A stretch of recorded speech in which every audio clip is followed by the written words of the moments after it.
Life corona કાળ દરમિયાન ઘણા બધા મદદના પ્રસંગો બન્યા અને આપણે બધા અહીંયા નાની મોટી કંઈક સેવા કરી હશે. મને જે સૌથી વધારે પ્રસંગ સ્પર્શી ગયો છે કોરોના કાળની સેવાઓ દરમિયાન, આઈ એમ શેરિંગ વિથ યુ. તામિલનાડુમાં મદુરાઈની બાજુમાં એક નાનું ટાઉન છે.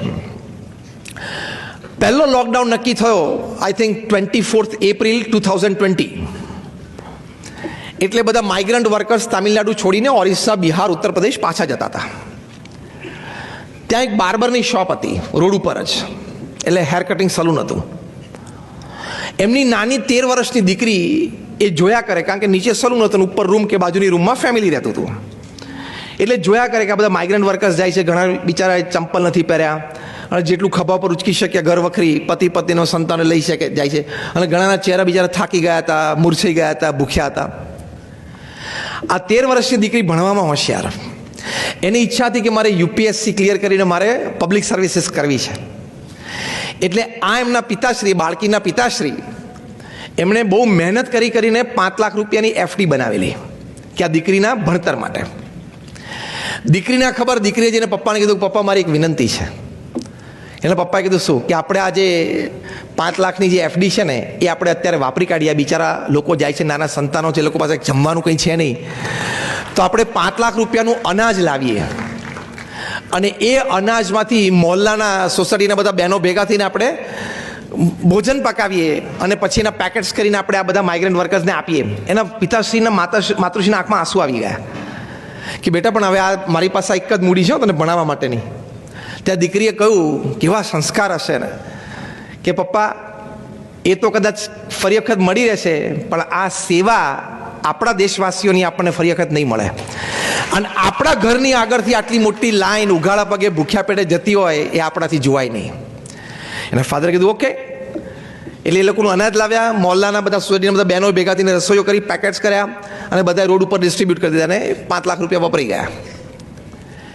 આ સ્ટોરી લોકલ ન્યૂઝપેપરમાં પબ્લિશ થઈ. એટલે આગેવાનો બધા એ દીકરીને મળવા માટે આવ્યા.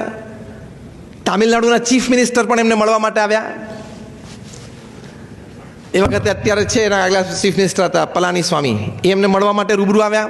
હવે ચીફ મિનિસ્ટર ઘરે મળવા માટે આવ્યા દીકરીને, એટલે પાછી ન્યૂઝ ફ્લેશ થયા અને ચીફ મિનિસ્ટર ત્યાંથી જાહેરાત કરી દીધી કે આ દીકરીને જેટલું ને જ્યાં ભણવું હોય તામિલનાડુ ગવર્મેન્ટ સ્પોન્સર કરશે. હજી તો વાર છે, તમે જો કેટલું થાય છે સેવાથી. આ વાત ન્યૂઝમાં રિફ્લેક્ટ થઈ એટલે માનનીય પ્રધાનમંત્રી શ્રી નરેન્દ્ર મોદીની ટીમને ખબર પડી ને એમને ખબર પડી. એટલે મોદી સાહેબે આ દીકરીની વાત મન કી બાતમાં લીધી. મન કી બાતમાં દીકરીની આ સ્ટોરી રિફ્લેક્ટ થઈ એટલે સ્ટોરી ગઈ યુનેસ્કોમાં, યુનાઇટેડ નેશન્સમાં. એટલે યુનાઇટેડ નેશન્સના સાઉથ ઇસ્ટ એટલે એશિયા પેસિફિક રિજનના ડિરેક્ટર દિલ્હી બેસે, એ દોડીને તામિલનાડુ ગયા ટુ મીટ ધીસ ગર્લ. અને એને મળી નાખી, એની પાસે સ્ટોરી સાંભળી, ફોટોગ્રાફી કરી, વિડીયોગ્રાફી કરી. અને 15-25 દિવસ પછી યુનાઇટેડ નેશન્સમાંથી આ દીકરીને ઓફર આવી કે ફોર ધ યર 21, 22, 23, 3 વર્ષ માટે યુનેસ્કોની ફૂડ ફોર પુઅરનો જે પ્રોગ્રામ છે એની માટે you are our international ambassador.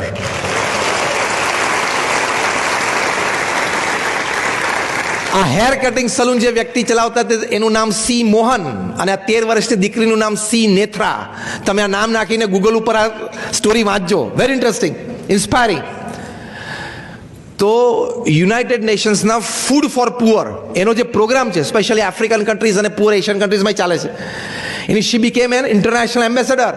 13-14 વર્ષની ઉંમર એને દુનિયાના 30-40 દેશોમાં જઈને ફૂડ ફોર પુઅર પ્રોગ્રામમાં એઝ એન એમ્બેસેડર લેક્ચર્સ પણ આપ્યા, ડિગ્નિટરીઝને પણ મળ્યા અને એનું ભણતર પણ સારું થયું અને she is having a wonderful future. આ બધી વાતો માટે એમણે સેવા કરી એવું નથી, સાંભળજો. આ બધી એની પાછળની પ્રોલોંગ સ્ટોરીની મેં તમને વાત કરી.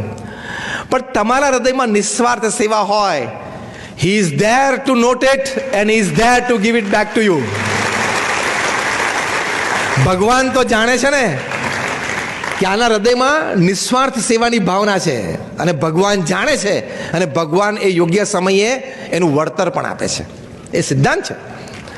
તો જો આ દીકરીને વળતર મળ્યું તો એક નાની 13 વર્ષની દીકરીને સંકલ્પ થાય ને કંઈક કરી શકે છે, તો આપણે બધા તો ઘણા સોશિયલી અને ફિનાન્શિયલી વેલ પ્લેસ છીએ, કરવું જ જોઈએ. હું તો when I talk to professionals, when I talk to social gatherings, I tell them કે if you leave this earth without making a small place better than how you found it, you did not deserve a human life. તમે પૃથ્વી છોડો એ પહેલાં એક નાનું સ્થળ, એ તમે જે જોયું હતું એના કરતાં વધારે સારું તમે ન બનાવ્યું, અથવા થોડા જીવન તમે વધારે સારા ન બનાવ્યા, તો તમને મનુષ્ય જીવનનો અધિકાર નહોતો. ખાવું પીવું ને ફરવું તો કૂતરાના ગધેડાઈ કરે છે. એ બિચારા શેરીઓમાં ફરે ને તમે ડિઝની વર્લ્ડમાં ફરો. It makes no difference. It is animal life. કૂતરા શેરીઓમાં ફરે ને આપણે ડિઝની વર્લ્ડમાં ફરીએ. ફરવાનું તો એ જ થયું ને. એ લોકોને લાલ લોહી છે ને આપણે લાલ લોહી છે. કૂતરાને ગધેડાઈ ખાય છે ને આપણે ખાઈએ છીએ. એ બાલ બચ્ચા કરે છે, આપણે બાલ બચ્ચા કરીને મોટા કરીએ છીએ. If you don't contribute to the society, it is nothing less than an animal life. Contribution આપવું જ જોઈએ. હમણાં રતન ટાટા, હમણાં એમ તો 7-8 વર્ષ થાય, કોન્વોકેશન ડેમાં એમને બહુ સરસ વાત કરેલી. બી સ્કૂલનું કોન્વોકેશન ડે હતું, એમાં રતન ટાટાએ કહ્યું, બહુ જ સરસ વાક્ય બોલ્યા ફ્રેશ ગ્રેજ્યુએટ્સને, કે out of my more than 60 years of experience in the corporate world, I am sharing with you. આ કેવડી મોટી વાત કહેવાય. રતન ટાટા બોલ્યા, હું એમને શબ્દશ અને અક્ષરશ કોટ કરું છું, સુંદર ઉપદેશ આપ્યો આ બી સ્કૂલના ગ્રેજ્યુએટ્સને. એ બોલ્યા કે don't count your success on the amount of money that you have in your bank account. Don't count your success on the number of relationships in the social network that you have. Don't count your success on the post, position and powers that you will achieve in future in your life. But, હવે સાંભળજો, બહુ સરસ બોલ્યા, but count your success on the number of lives that you enriched in your journey as a human being upon this earth. Ratan Tata એમને કહ્યું કે તમે તમારી સફળતા તમારું બેંક એકાઉન્ટ તગડું બને એની ઉપર ના માનતા. તમે સોશિયલ નેટવર્ક તમારું કેટલું વધાર્યું એની ઉપર તમારી સફળતા નથી. તમને પોસ્ટ પોઝિશન પાવર મળે એની ઉપર તમારી સફળતા નથી. પણ તમારી સફળતા શેની ઉપર છે કે તમારા જીવનકાળ દરમિયાન તમે જે 70-80 વર્ષ પૃથ્વી ઉપર જીવ્યા એ દરમિયાન તમે કેટલાના જીવન ઉન્નત કર્યા, વિચારો અને વર્તન શીખવાડીને, એ તમારી સક્સેસ સ્ટોરી છે. બાકી તો ખબર છે ને, પૃથ્વી પરથી રોજ 1.5 લાખ જાય છે. પૃથ્વી પરથી રોજ 1.5 લાખ જાય છે. 24 કલાક એટલે 86,200 સેકન્ડ. દર 2 સેકન્ડે 3. આપણે પ્રવચનની શરૂઆત કરી, એક્ઝેક્ટ 1 કલાક થયો. 10:05 શરૂઆત કરી હતી, 11:05 થઈ, એટલે 60 મિનિટ એટલે 3600 સેકન્ડ. 5,500 લોકો પૃથ્વી પરથી જતા રહ્યા. આ છેલ્લા કલાકની જ વાત કરું છું. અને ભગવાનની ઈચ્છા હોય ને આવતીકાલનું ફૂલ ફોકસ મુલુંદ ઉપર મૂકી દેતો કે આપણે આજનું પિકઅપ ક્યાંથી રાખવું છે, તો વારો આવી જાય છે કેમ નહીં? કેટલાની વહેલો આવી જાય ને વારો તો. એટલે વડીલનો વહેલો આવે સવારે 5 વાગે સવારે પહેલો. Take it lightly.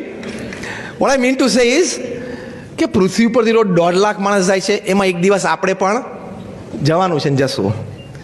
જીવનમાં સંતોષ થાય એવું કંઈક જીવન જીવવું જોઈએ. શિક્ષણ સારામાં સારું, નોકરી ધંધો વેપાર પણ શક્તિ પ્રમાણે સારામાં સારો કરો, પરિવારને સુખી કરવાનો પણ પ્રયત્ન ખૂબ સારો કરો, પણ સંસ્કાર અને સેવા એ પણ તમારા પરિવારમાં તમે રાખો. That is balance.